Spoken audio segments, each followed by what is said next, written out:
रामपुर में मुस्लिम महासंघ सपा नेता आजम खान के विरोध में उतर गया है। यहां बापू मॉल के उद्घाटन शिलापट को हथौड़े से तोड़ दिया गया। शिलापट पर अखिलेश और आजम खान का नाम लिखा था।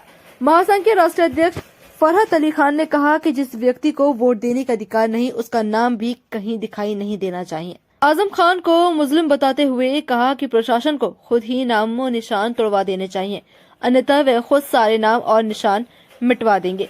फिलहाल मामले को संज्ञान में लेते हुए पुलिस ने फरहत अली को हिरासत में ले लिया है। पूछताछ की जा रही है।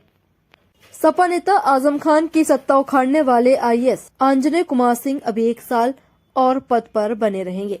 उन्हें केंद्र सरकार ने यूपी सरकार की सिफारिश पर 1 साल का एक्सटेंशन दिया है।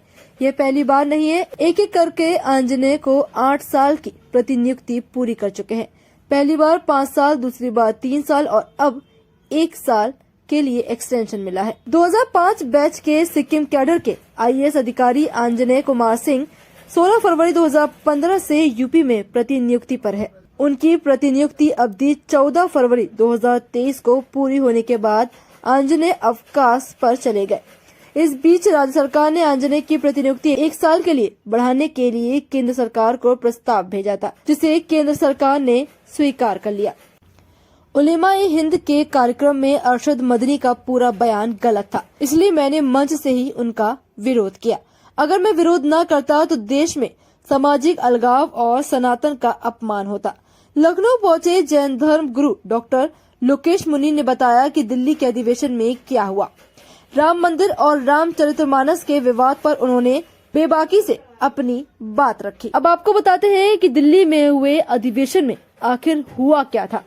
अरशद मदनी का आप जब पूरा वक्तव्य सुनेंगे, आपको खुद ही पता चल जाएगा कि उनकी हर लाइन में विवादित बोल थे। वह राम को नकार रहे थे, शिव को नकार रहे थे। इस तरह की बात कर रहे थे कि जैसे सब इस्लाम से ही निकल कर आया हो। इसलिए ये आधारहीन, तथ्यहीन था। मदनी ने इतिहास को तोड़ मरोड़ कर सामने रखने की चेष्टा की थी। उस समय लाखों की भीड़ सामने थी। दुनिया में लाइव प्रसारण हो रहा था। अगर उसका स्पष्टीकरण मैं नहीं देता तो इसका कहीं न कहीं समाज में गलत संदेश जाता। मेरठ से सबसे बड़ी खबर सामने आई है। जानिए, थाना क्षेत्र के पेपला गांव में प्रेमी जोड़ी की गोली मारकर हत्या कर दी गई। दोनों खून से लथपथ एक कमरे में मिले।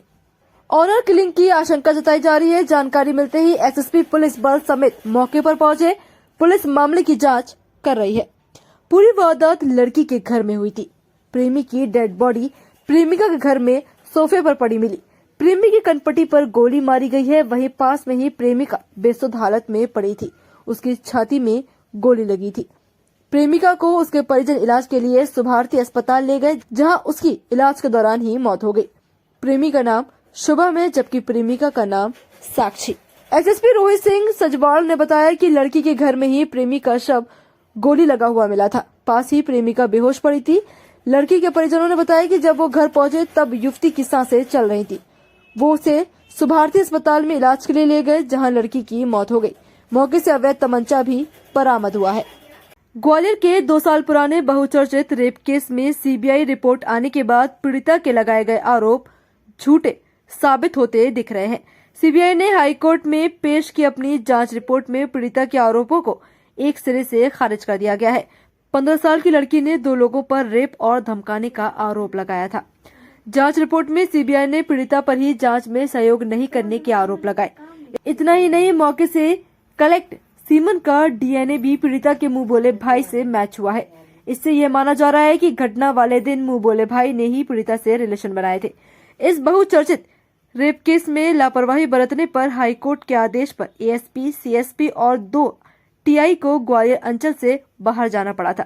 एक एसआई पर एफआईआर की तलवार तक लटक गई थी। इतना ही नहीं, कोर्ट ने टिप्पणी करते हुए कहा था कि पुलिस भरोसे के लायक नहीं है, जिसके बाद जांच सीबीआई को सौंप दी गई थी। हाईकोर्ट में पीड़िता की ओर से दायर याचिका में कहा गया था कि केस वापस लेने के लिए पुलिस ने उसे पीटा था। यह सब आरोपी के ठेकेदार दादा गंगा सिंह भदौरिया के प्रभाव में हुआ था।